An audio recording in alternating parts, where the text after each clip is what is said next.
Question number 1 fifth part आप देखें कि जो आपके पास डायग्राम बनी हुई है वो कुछ यूँ बनी हुई है। मैं उतना ही हिस्सा डिफाइन करूँगा एक्स एक्सिस वाई एक्सिस का जितना मुझे ज़रूरत है। जैसे यहाँ पे आप देख रहे हैं कि मैंने एक्स एक्सिस को छोटा रखा, वाई एक्सिस को बड़ा रखा, क्योंकि मेरे पास जो कर्व है वो इसी में कवर अप हो जाएगी। तो मैं इसको थोड़ा सा ऐसे, तो ये जो आपको कर्व बनी हुई है ये पैराबोला की है, ठीक है।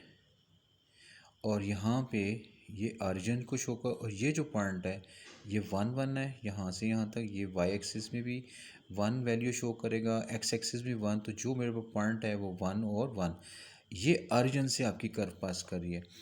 तो जो इसी एक्सरसाइज का जो क्वेश्चन 1 का फर्स्ट पार्ट था उसी को ज़हन में रखते हुए हम इस क्वेश्चन को भी सॉल्व करेंगे कि जो फंक्शन है वो मेरे पास जनरल वैल्यू निकालने का वो ये x minus H whole square plus K. H और के जो यहाँ पे हैं वो इसके ऑरिजिन्स को शो कर रहा है। तो ऑरिजिन्स चूँकि पास 0 0 से कर रहा है तो लिहाजा एच की वैल्यू भी ज़ीरो हो जाएगी और के की वैल्यू भी ज़ीरो हो जाएगी। अब इन दोनों वैल्यूज़ को यहाँ पुट करूँगा। F of X mean Y है तो ए मालूम करेंगे बाद में, एक्स मालूम नहीं, एच ज़ीरो, का स्क्वायर, के ज़ीरो। एट अ टाइम में एच और के और एक्स भी नहीं पुट कर सकता, क्योंकि ये भी पुट कर दूँ तो फिर ये वैल्यू फाइंड आउट उस तरह नहीं होती। तो 1/1 करेंगे, पहले एच के पुट करेंगे तो ये मेरे पास जो फंक्शन रह जाएगा वो Y is equal to A power 2, इस पर अप्लाई होगी एक्स स्क्वायर आ जाएगा। अब आपके पास ए है, ऐसी वैल्यू अननोन है, तो फंक्शन में हमें सारी डिफाइंड होनी चाहिए। तो अब इस ए को कैसे निकालेंगे, मैंने एक पॉइंट यहाँ पे हाईलाइट किया हुआ है जो ग्राफ को मैंने रीड करने के बाद लिखा है। तो इसमें एक्स की वैल्यू जो है और वाई की वैल्यू जो है वो यहाँ से हम लेंगे और वो है 1 1। तो एक्स की वैल्यू भी 1 है, वाई की वैल्यू भी 1 है। तो अब आप देखें ग्राफ पे, फंक्शन में देखें तो 1 और सॉरी ए एक्स स्क्वायर में हमने वैल्यू पुट करनी 1, ए 1 का स्क्वायर, 1 का स्क्वायर 1 ही होता है, तो फाइनली ये ए इज़ इक्वल टू 1 ही आएगा। तो यूँ आपके पास जो फंक्शन होगा Y which is F of X और is equal to X square, ठीक है। और फिर आपने इसके बाद इसकी डोमेन निकालनी है। तो डोमेन इसकी सिंपल सी, domain of F of X, और डोमेन में अब आप देखें जो भी वैल्यू इसमें पुट करेंगे you will get the answer. तो ये सेट ऑफ रियल नंबर को मैं पहले भी एक्सप्लेन कर चुका हूँ, को माइनस इन्फिनिटी और पॉजिटिव इन्फिनिटी ओपन के साथ लिखेंगे। इसका मतलब ये एक ही चीज़ है कि दोनों इनफाइनाइट वैल्यूज़ को बताता है, वो सेट ऑफ रियल नंबर है।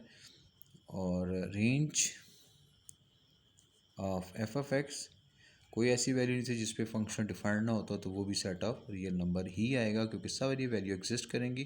तो ये दोनों फॉर्म लिख सकते हैं, एक भी लिख दें काफ़ी है।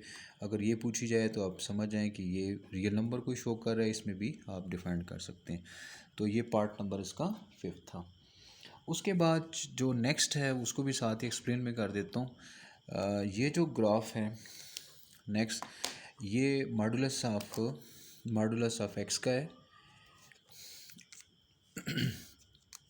देखें आपके पास ये एक्स एक्सिस,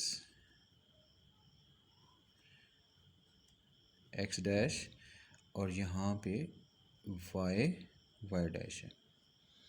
आपके पास ग्राफ कुछ यू बना हुआ है, ठीक है। तो ये रिफ्लेक्शन फॉर्म है, जैसे ये उसका बिल्कुल ऐसे रिफ्लेक्शन है। अब आप थोड़ा सा ग्राफ को रीड आउट करें तो आपके पास जितनी भी वैल्यूज़ हैं वाई की वो सारी की सारी पॉजिटिव की तरफ आ गई हैं, और एक्स पॉजिटिव और नेगेटिव दोनों इसमें शामिल हो रही हैं। यानी ये 1 है, 2 है, 3 है पॉजिटिव के साथ, -1 -2 -3 नेगेटिव के साथ। तो इसका जो ग्राफ का जो फंक्शन होगा वो सिंपल, आप एफ ऑफ एक्स ऑरिजिन से पास कर रहा है तो सिंपल मॉडुलस ऑफ एक्स आप लिखेंगे, और इसको आप Y is equal to modulus of X लिख सकते हैं। और डोमेन जब आपने लिखनी है इसकी, तो domain of F of x, तो देखें जितनी भी वैल्यूज़ आपने एक्स और नेगेटिव एक्स में जो यानी कि डैश को शो कर रहा है, जो नेगेटिव वैल्यूज़ हैं एक्स में, उन तमाम वैल्यूज़ को जगह अगर आप पुट करेंगे इस फंक्शंस में तो एक्स में, तो ये वैल्यू पुट करने के बाद आप कर सकते हैं उसमें कोई ऐसी वैल्यू जिसमें अनडिफाइंड या फंक्शन नॉट डिफाइंड आ रहा हो, तो इसका मतलब है कि हमारे पास जो इसकी डोमेन होगी वो सेट ऑफ रियल नंबर्स होंगी। रेंज को ज़रा एहतियात से देखिएगा कि रेंज क्या होगी। देखिए रेंज में आपने देखना है, अगर मैं -2 का मॉडुलस लूँ तो वो +2 ही होता है, ठीक है।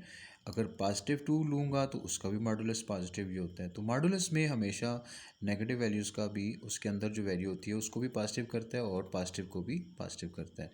तो इसका मतलब है कि जो भी वाई की वैल्यू होगी वो हमेशा पॉजिटिव आएंगे। और वैसे भी आप ग्राफ को अपने देख सकते हैं कि ऊपर वाई एक्सिस पॉजिटिव होता है इस फर्स्ट क्वाड्रेंट और सेकंड क्वाड्रेंट में, तो लिहाजा ये दोनों पॉजिटिव को शो करेंगे, तो लिहाजा और ज़ीरो आपका शामिल होगा, तो सेट ऑफ रियल नंबर ऊपर पॉजिटिव डाल दें, ठीक है। और अगर आप यूँ नहीं तो आप ज़ीरो से स्टार्ट कर लें, ऐसे ज़ीरो क्लोज़ कर दें और पॉजिटिव इन्फिनिटी ओपन कर दें। तो इस तरह भी आप इसको एक्सप्लेन कर सकते हैं। तो मैं उम्मीद करता हूँ आपको तमाम लेक्चर आपको समझ आया होगा। और कहीं भी कोई पॉइंट क्लियर ना हो तो अपनी कीमती राय का इज़हार लाजमी किया करो, कमेंट्स में लिखा करें, ताकि मैं उस चीज़ को नेक्स्ट लेक्चर में इसको और अच्छी तरह एक्सप्लेन कर सकूं। Thank you very much.